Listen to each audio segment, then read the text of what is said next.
5, 4, 3, 2, 1. Watch me.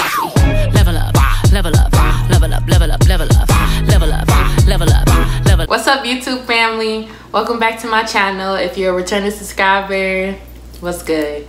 If you're a new subscriber, make sure you do subscribe and you give this video a thumbs up by the end of it if you do like it. So in today's video, which has been highly requested, I've been getting like stupid DMs from you guys asking me about these kind of things after I posted my apartment tour, or whatever you want to call it.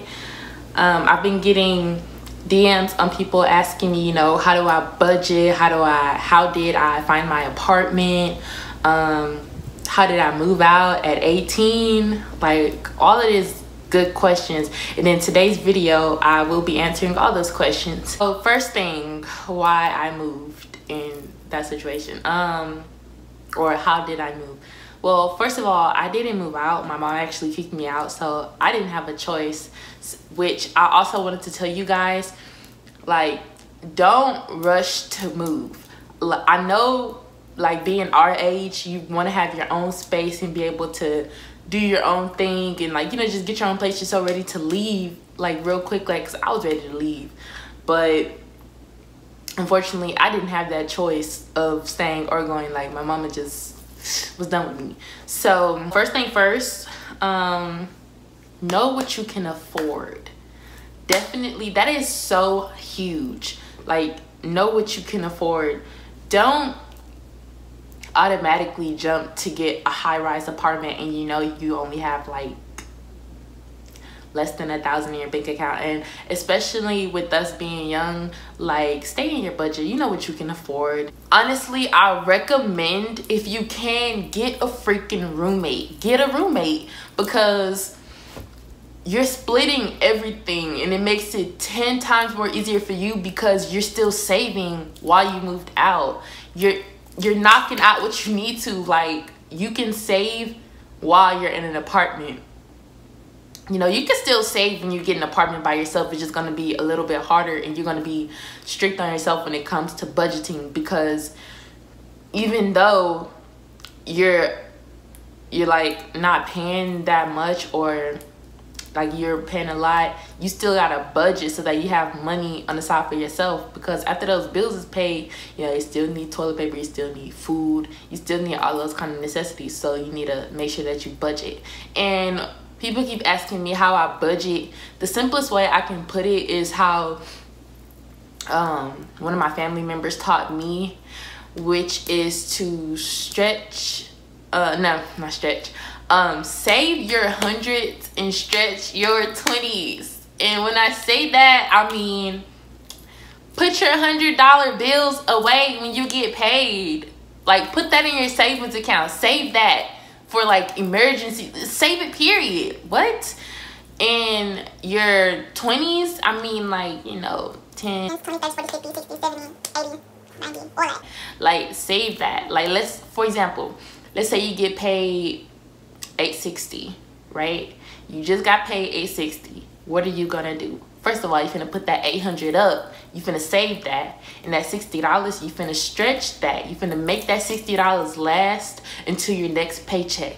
So if you get paid $840 next time, you gonna put that $800 away, and you still gonna have money left, you know?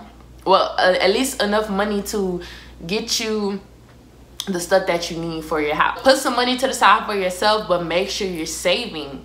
And not only do you want to save for, like, stuff that you need, like, especially emergencies, at least have $1,000 set for an emergencies. Like, set from the stuff that you're saving for, period, at least have $1,000. Main reason why you want to save is so that you don't have to pull from the money that you do need. So especially, like, if you're looking for an apartment, because the apartment process, period, is not cheap at all.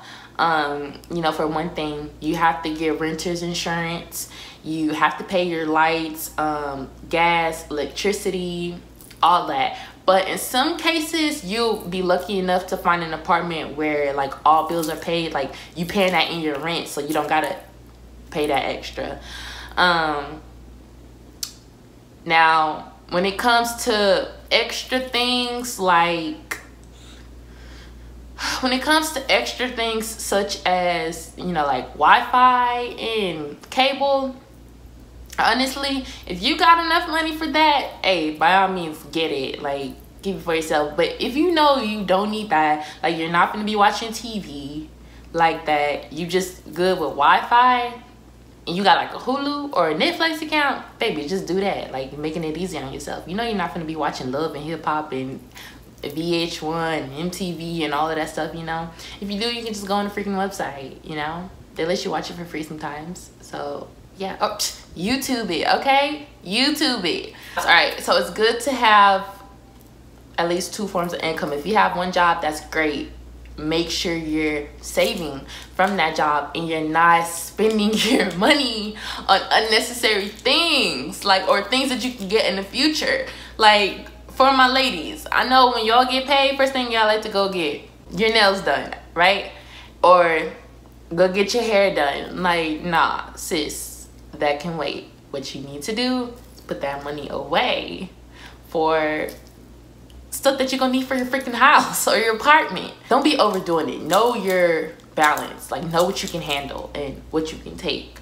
But I work 2 jobs currently, but my side job that I really like, which is like a 3rd job besides from the 2 jobs that I already have,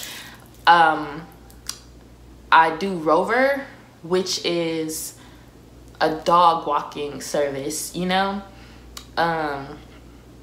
Not dog walking, it's like dealing with dogs, period. Like having them come to your house, pet sitting, all of that. I recommend doing these kind of jobs because who doesn't like extra change in their pocket? You know, some people, they do babysitting, or they do hair on the side, or they sell stuff on the side, you know, different stuff like that.